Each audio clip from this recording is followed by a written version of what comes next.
Okay.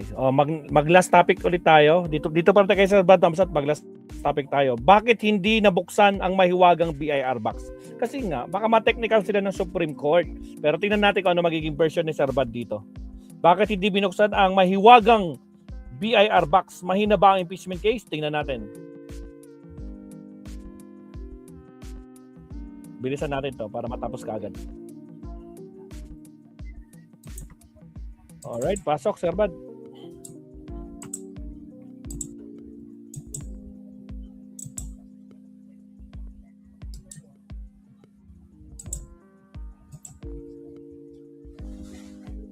Buenos días, buenas tardes. Buenas tardes, damas y caballeros. Before I start, I would like to thank all of those who watch the live hearing dito sa Vlogcaster channel. And without skipping ads, malaking tulong yan sa BAT team natin. And in case you haven't watched from the beginning to the end, please do so para maintindihan nyo talaga yung issue. So, most of the things that happened today were expected naman. In fact, hindi na nakapagtataka kung bakit unanimous ang bumoto to declare 53 lawmakers, 53 congressmen voted in favor of the motion to declare the impeachment complaint or to declare that there exists a probable cause to move forward with the impeachment at i-submit na nila sa plenary for voting. So alam naman natin na may sapat na boto na dyan, as we earlier reported, 105 to 106 lang kailangan or 1/3 votes, pero meron na daw 200 votes. So foregone conclusion na yan na pag-resume ng session on May 4, thereabouts, after the opening of the session, in the succeeding days, bobotohan na nila yan to elevate or to refer the impeachment complaint to the Senate for trial. At magagawa nila yan either first or second week of May. And then baka end of May or early June ay masisimulan na yung impeachment trial proper. Yan, maganda na yan. Ha? At in a way, Sara made history today. Ha? For the first time na yung unang impeachment ni First Bay, or na-refer naman, pero hindi dumaan sa committee. This time dumaan sa committee. And then kung ma-refer yan for trial, history making yan for Sara Duterte to be the first vice president in history to be tried for violation of the Constitution and for betrayal of public trust, lalo na kung makonvict siya. So everything that happened kanina sa hearing, we expected that already, pero ang hindi natin in-expect, including si Vlogcaster, akala ko talaga up to the last minute. In fact, Jinky Luistro mentioned this already in her opening statement na siya mismo nakikita na there is a need. There is a need to open talaga the box submitted by the Bureau of Internal Revenue containing the income tax, business tax, and other tax-related documents of Vice President Sara Duterte and her husband, Man Scarpio. Pero by a vote of 38 against only 6 who voted in favor, especially si Laila de Lima, the House decided or the Justice Committee decided not to open the BIR box. At marami sa mga tumutol dito ay sinabi na nakikita nila sapat na yung mga findings, including yung Madriaga testimony, yung final report ng Commission on Audit sa confidential funds, yung 6.7 billion na discover ng AMLAC or na covering 630 transactions, and also yung uh, this report from AMLAC as reported by banks holding yung mga accounts ni Sara to AMLAC really shows na yung maling-mali na nagsinungaling sila sa salin nila of 88.5 million. Kasi ang layo talaga, hindi lang pwede kwan lang ito, nagkamali lang or failure of audit or failure of computation, kundi there was deliberate attempt talaga to hide the ill-gotten and even criminal sources of the funds. Because last hearing, na-prove rin ni Senator Antonio Trillanes na nagja-jive yung mga pera pinapapasok nila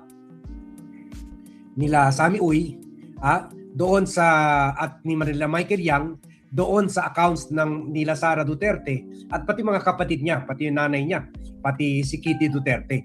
So na-establish na rin na yung pera nila ay galing sa drug money talaga, sa illegal drug money. So this is the most anticipated smart security camera of the year. No internet connection needed. So also dito naman sa hearing today na-prove naman ng Malacanang ng NBI, National Bureau of Investigation, nang meron nga talagang threat at na-identify na nga ng NBI kung saan nanggagaling itong threat na ito. Na kumbaga hindi lang hyperbole yung sinabi ni Sara na may nag-hire na siya ng killer to kill President Bongbong Marcos, First Lady Liza, and also former Speaker Romualdez, kundi na totoo talaga yun. It was really a real planned move to kill the president. So in view of that, napag-isipan ng mga kongresista na it's better na to retain those gains, kasi baka kung ipupush pa nila, kung gagawin nila yung illegal na yung hindi dapat i-disclose ay i-disclose nila, baka mabulilyaso pa, kasi baka mabibigyan pa ng dahilan ang kampo nila Sara Duterte para humingi ng TRO, para humingi ng panibagong TRO in relation to their tax papers, tax documents.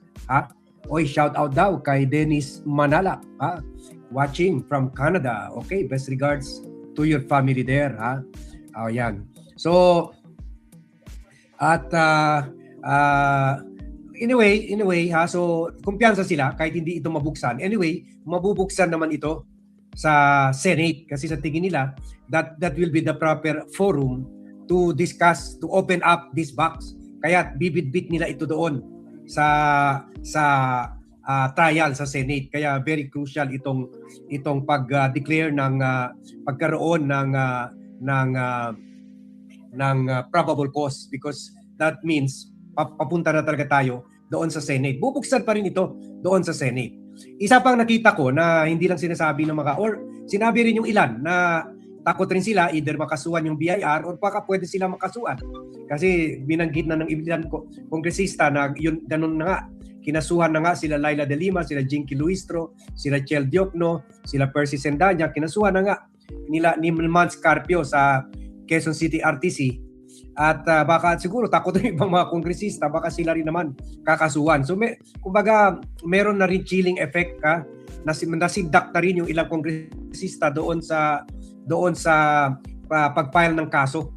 Siguro yan rin ang isa rin sa mga intention yun nila Sara Duterte at nila Mans Carpio para sindakin itong mga kongresista na nasindak naman at 6 lang ang matapang talaga. Although si Chel Diokno bumoto rin siya not to open, pero sinabi naman niya na sa tingin niya sapat na yung ebidensya so far na naipresenta na sa previous hearings ng Committee on Justice. At maganda sana yung argumento ni Leila de Lima. Sabi niya, wag tayo wag tayo bumigay, wag tayo matakot buksan ito kasi ito rin gagamitin natin ebidensya kung pupunta na tayo sa magse-serve na tayo as prosecutors in the Senate impeachment trial. So sabi niya, bit-bit pa rin natin itong box na ito. So kailangan natin ito as a ground, dagdag na basehan o resibo sa issue ng unexplained wealth. So may point naman siya at sinabi pa kanya noon, di ba? At sui generis naman itong impeachment. So kumbaga hindi siya, sabi nga niya, mas supreme ang constitution that says na dapat buksan lahat or hanapin lahat yung mga ebidensya to pin down a corrupt naman daw espiritu ng batas. Pero ganun pa man, kahit kasama niya si Agbayan Chel Diokno, ay sinabi mas maganda pa na magkuan muna lang muna tayo, maghinay-hinay at to step back at baka makuan pa tayo, maipit pa tayo dito. Sabi niya, kuan na nga, lamang na nga tayo sa mga nakita nating ebidensya, baka masira pa kung ma-issuean ng Korte Suprema ng TRO dahil lang dito sa pagbubukas ng BIR box na in view of the fact na labag ito sa batas dahil pwede mapakulong yung mga BIR officials ukol dito. Kaya sabi ni Diokno, to be clear, I believe that the Committee on Justice has the power to open that box.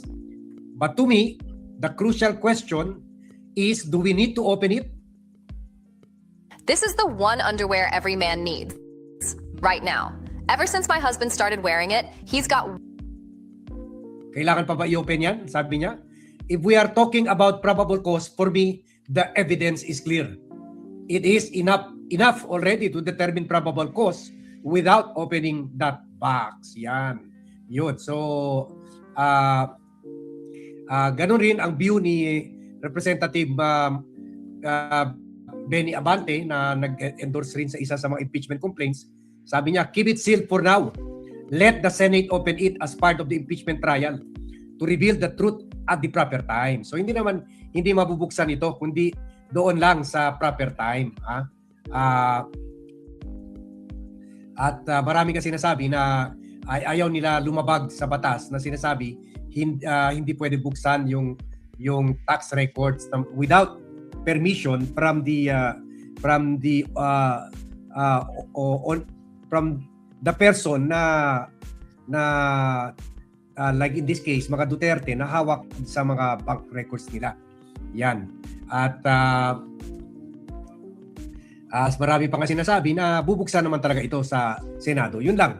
Ang problema nandito sa Senado, andun na yung 16 lawyers ni Sara Duterte na yung iba ay veterano sa issue ng impeachment at mga batikan na kwan yun, lawyers.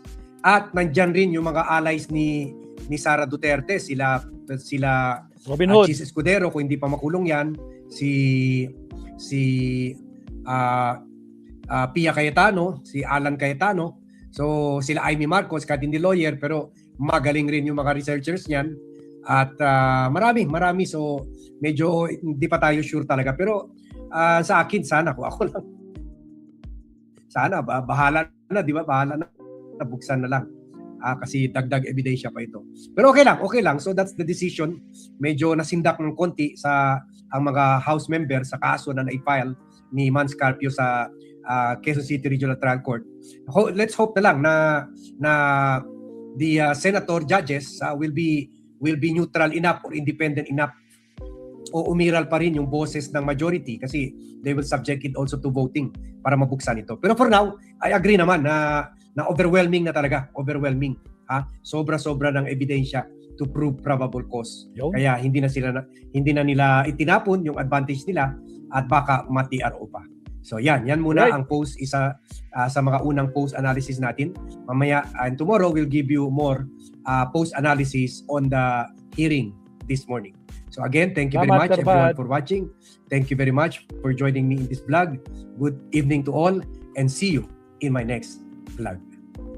Alright, salamat Sir Bad.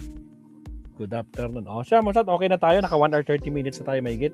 So maraming salamat po sa mga kasama ko mula pa kanina sa Teresita, Marisa Sunakawa, Yuki Sawaki, Makwan, sino ba? Mark Bon Jovi, Imelda Cabang, Allen Valencia, Delia Delia Rosario, Jenaline Arsenas, at saka sa lahat po ng mga nandito mula kanina. Maraming salamat. Carl Alejo, sino pa ba? O, at saka sa lahat po ng mula dito. Again guys, kung ano pa tayo, maraming salamat. Like and subscribe. At syempre, subscribe, pakishare na rin po. At meron tayong premiere. Isiningit ko lang to guys, no? Ngayon na. Ayun na po yung link. Ayan, ito yung link.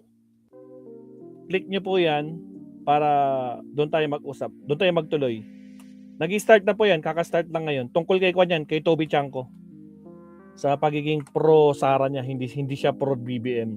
Maraming salamat. Maestro po rin signing off. Kita-kits tayo sa ating next live stream. Paalam. Bye-bye. Lipat po tayo sa liga. Lipat. Salamat.